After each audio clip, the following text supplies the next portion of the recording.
Heuristics aren't science, but I do find them useful for staying grounded. One heuristic I really like is the theory of reflexivity. This is technically an investment concept from George Soros, but I find it works really well for companies and culture. Now, the theory of reflexivity is not the same thing as the property of reflexivity, a mathematical concept describing a thing being related to itself. The theory of reflexivity, source below, is a dynamic disequilibrium state where a positive feedback loop between what people believe and what is actually happening leads to belief and reality getting further and further away from each other until the distance is so great that there's a moment of climax, after which the same thing starts happening again via a positive feedback loop between belief and reality in the opposite direction. In simple terms, what people believe shapes the direction of what happens, and then things go so far in that direction that it leads to a moment of collapse, after which what people believe then changes to the opposite of the previous belief, and the same thing happens again.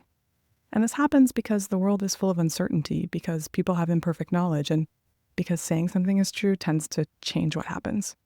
Here's an example that may resonate with you. I worked with a company who told me that they made data-driven decisions. They decided some time ago that making decisions based on data was central to how they worked. So over time, they'd become more and more of what they thought of as data-driven decision makers. But what I observed coming in was that people had fully stopped making decisions. In their minds, they were gathering data to drive their decision. But in actual reality, they were just constantly gathering data without getting to the decision part. Over time, the company began to fail, and eventually the entire leadership team was replaced.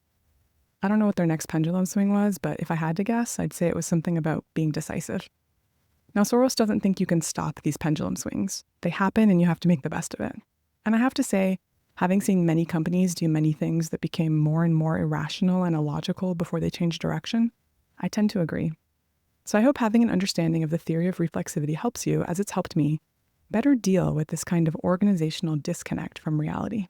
Thanks for listening.